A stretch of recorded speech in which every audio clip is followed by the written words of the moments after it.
Yeah! Oh, here we go. Woo! That is 14. Today on the Mean Grit podcast, I catch up with the buff runner Mason Wright in the midst of his journey across the state of Utah. 430 miles to raise money for single parents. Probably hit.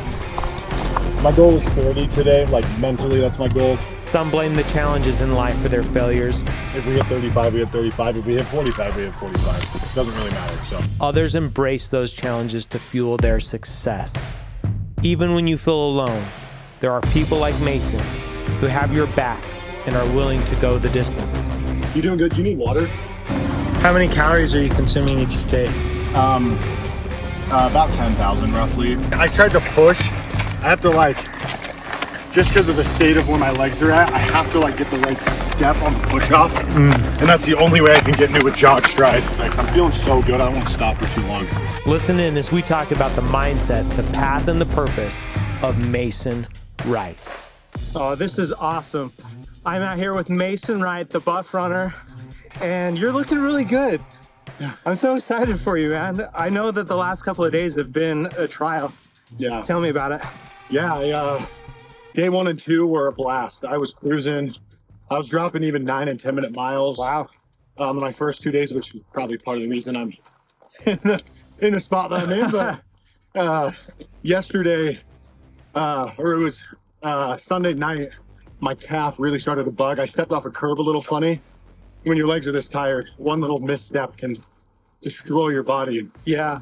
And so, yeah, I was really struggling with my calf. Had a massage therapist come by my house. I think we got to stay at my own house, but she came by and worked on it. But yesterday I couldn't take a running stride.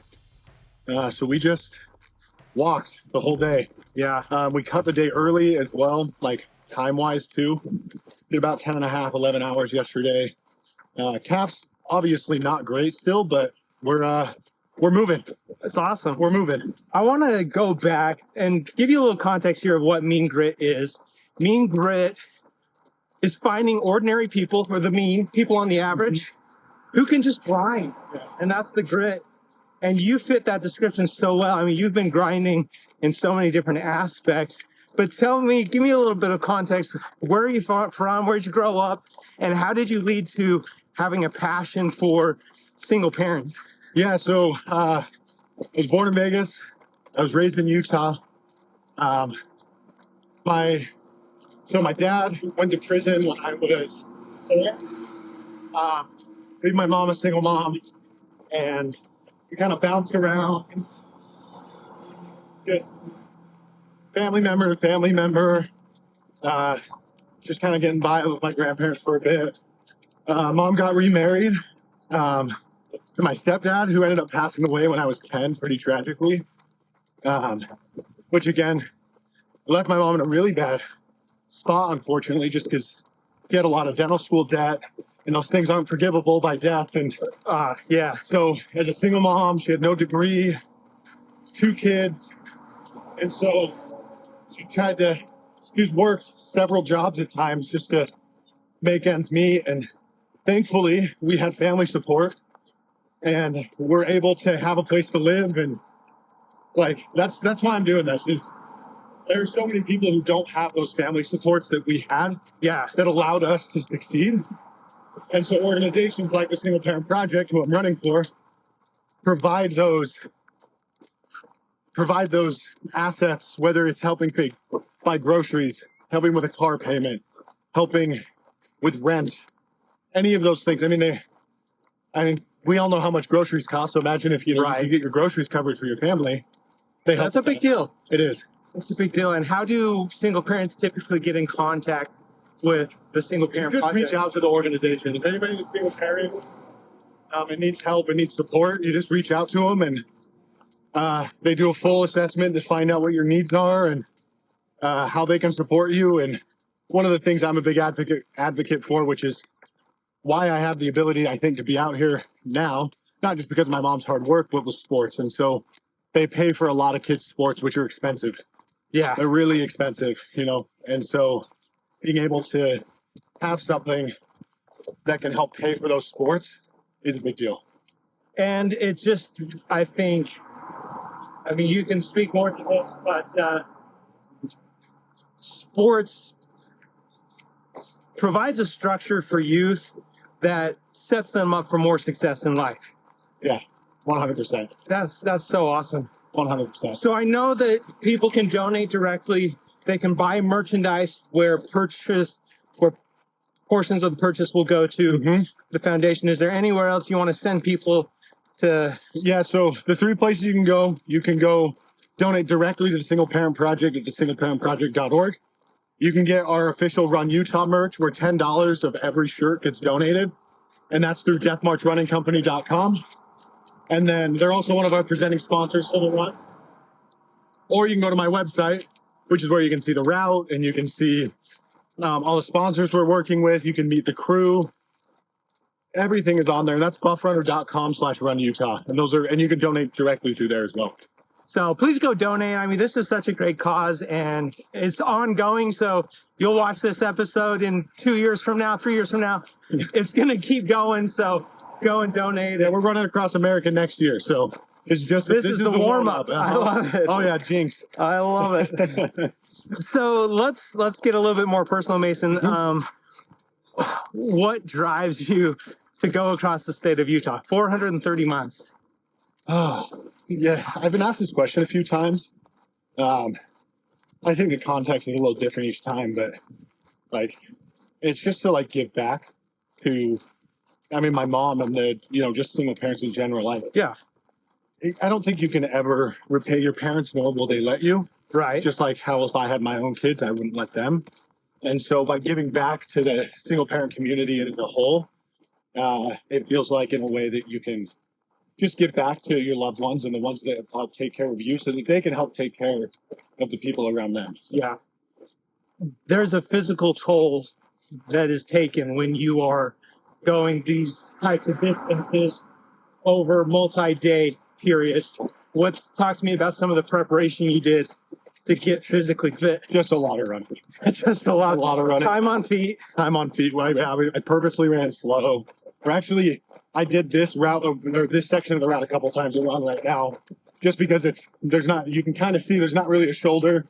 It's a good spot to train how to run on a highway because so much can't be. It's on a highway with semi trucks driving by. So, I spent a lot of time on feet. I actually had a really bad injury, like 6 weeks ago, actually. And I think it was a blessing in disguise because I'm in a lot of pain the last 24 hours. And I've still been able to continue to push. And I think it's because I did 2 70-mile weeks back to back with so much pain in my knee that I felt like throwing up every morning I woke up. So it was a blessing in disguise to have that through my training. Conditioning yourself to endure that pain? Yeah, which don't get injured when you're running.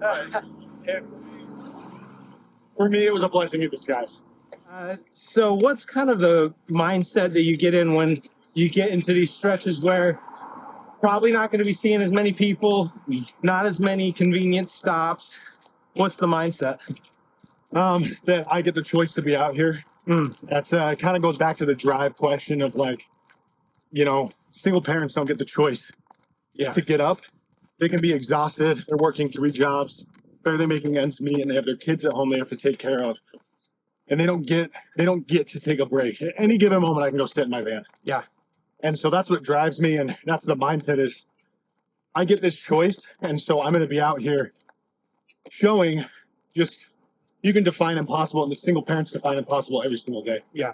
And that's the mindset is I'm blessed that I get to be out here doing this and being able to give back to a cause that is close to home. And and that's great. Yeah, that's it. I've met your crew, talked to them a little bit. Obviously, you've already talked about your mom. Who else is behind the scenes supporting you to just keep things going? All of you, like this guy right here. This is Tanner. I've had so many people come out and run with me. I did most of the behind the scenes work. The whole logistical nightmare that this is. Yeah. I've pretty much done all by myself for the last 6 months. Okay. I've had some support from my crew and they've helped keep me organized. but there's so much of it I have to do on my own because I have to know where I'm going and what I'm doing. Right. I also have Lindsay behind the scenes. Like, because we've had to readjust the route, or just, I've had to cut this short, so we have to adjust what the next days look like. Yeah. And so,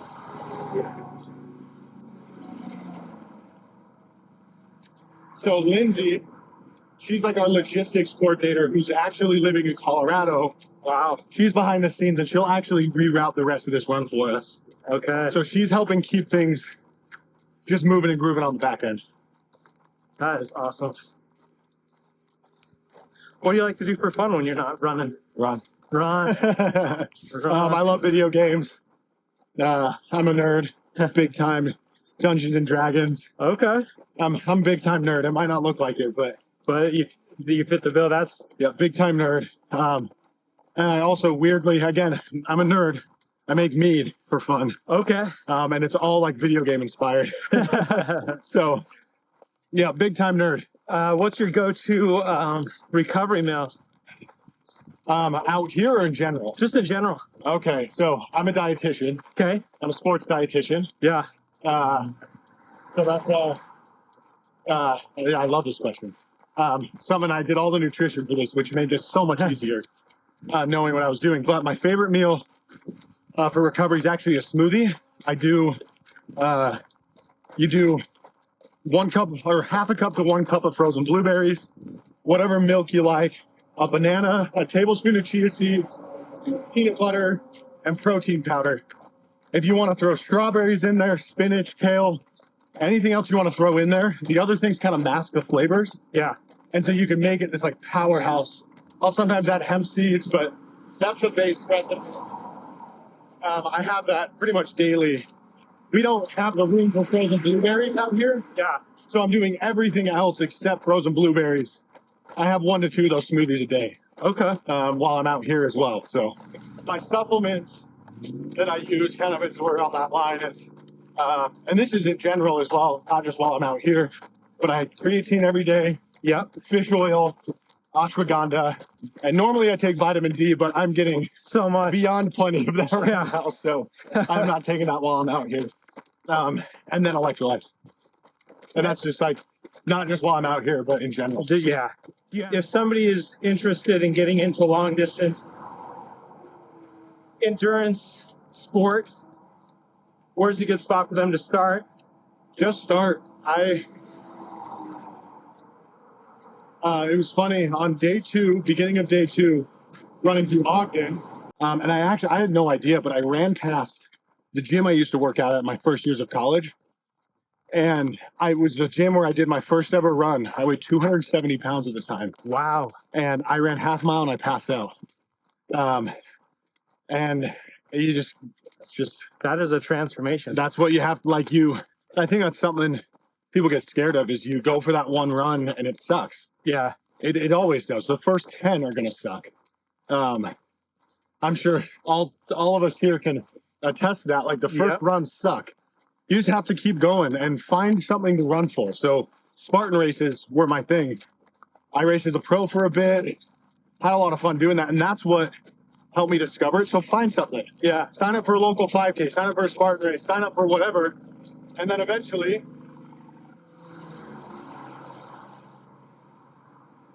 you'll just be there. And it's funny, like there was a point in time when I said, I'm only ever going to run 100 miles. I'm never going to run further than that. That's insane. I haven't even run a 100-mile race, and I'm out here running 430. So I love it. That was one of the questions. What's the furthest you've run before this? Right now. Okay. Right now we're at 140 miles right at this very moment. So that's awesome. Continuously though, 70. Okay. Yeah. So I want to catch everybody up a little bit. We took a break there while Mason was, some of the behind the scenes that a lot of people don't realize that's super important for these types of events are the sponsors. And so Mason was taking some time for them, elevating his legs, getting some fuel. And the whole time he kept apologizing to me for taking too much time. And so I just think it speaks to the character of Mason Wright, who's out here. It's a beautiful day, but sometimes sun isn't so beautiful when you're going 430 miles. Oh, speaking of, I need to put on sunscreen. I'm glad you said something. Next stop, memo, put on the sunscreen. Yes. Um, And not the sunscreen I've been using because it's not working. Ooh, I have a rule. It's either long sleeves or no shirt in the summertime, and I'm breaking that rule today. I'm wearing long sleeves pretty much the whole way. So, except when it's 90, I'll probably be shirtless. There you go. With ice bandanas, and because we have two days, it'll be 90 degrees. Yeah, so. This coming up weekend, it's getting hot. Yep. Tell me, I want to talk about one of the big things that we focus on is the daily routine. So what are some of your daily routines that you don't miss to stay who you are? Movement. Doesn't matter what kind, just move your body. Get up, get moving. Yep. I always work out first thing in the morning, and if you're someone who works at 4 or 5 a.m., then move after work. Even if it's something small, get in 30 minutes. We all have time for 30 minutes. Even if you've got kids or anything like that, we all have time to make 30 minutes work. We've seen some of the recovery that you do out here on the trail, but when you're not, what's some of the recovery that you do physically to be ready for the next day? Nutrition is huge. Huge. It's part of the reason I'm probably struggling a bit right now is A, very clean. But you can't do that when you're doing these things. Yeah. A, fridge space. B, it's just not how it works. It's hard to get the dense calorie. Yeah, it's like you can't have a ton of fiber and all those things in your food. So yeah, nutrition is probably the biggest thing that I do. And then just stretching and ice bath, sauna, hot tubs, all the standard things. What do you hope to accomplish or inspire at the end of this? I just hope to show, I mean, one big thing for me was like, I didn't really have like a male figure growing up, and there were people who played those roles for me. And I hope that this journey inspires a kid of a single mom to like just be inspired in that sense that you can do anything and that you can strive to do things that seem impossible, but then we're out here doing it right now, so it's not impossible. You're such an inspiration. I think this is so great. I can't imagine what's going on in your mind knowing that you've still got a long ways to go. One step at a time. That's the motto. I love it. I love it. All you can think about is how am I going to take my next step? That's great. Well, I have really appreciated this time. I know that you've got some time, and lots of it. But is there any parting advice that you'd like to give to the subscribers and people who are watching? Yeah, and when you think you're ready to quit, and when your mind's telling you you're ready to quit, that's when you lock in and you buckle down and you keep moving. And if you quit when your mind tells you to quit, you'll never go anywhere. So you got to keep moving. I can tell you right now, I'm in pain, and my mind's for sure telling me to quit. And we got a license plate. We just got it. Yeah. Oh, here we go. Put it on the board. Woo! That is 14. That is 14. I'm so glad you saw that, man. I didn't find one yesterday. You were too focused on the conversation. I'm like, this is fine territory. I didn't find one yesterday. I'm really happy about that. But don't quit. I think I know it's so simple, but I think this is like a good test of showing that every day I have the thoughts of quitting. Last night, when I was laying in bed, my ankle was the size of a balloon, and I was like, how am I going to do this again tomorrow? And I woke up, and here we are 13 miles into the next day. So just don't quit. And clipping along. Yeah. I appreciate the example. I appreciate the mentality. It's what people need. Yeah. Because I think a lot of times we do get to that point where we want to quit, and it's just one more step ahead in order to reach that goal or have enough motivation to keep going and keep that momentum going. So it's all you can do is take that next step and see how you're going to take the next one. It's a life metaphor, not just a running metaphor. Yeah. Well, ladies and gentlemen, like, subscribe, go follow Buff Runner on Instagram and everywhere else. TikTok, YouTube, all the places. All the same places. handle. Donate to the Single Parent Project. Be a support, and thanks for watching. With the support of an amazing crew, Mason will continue this journey one step at a time. But this story isn't over, knowing that every morning there are single parents waking up who need help and support. And as Mason eyes crossing America in 2026.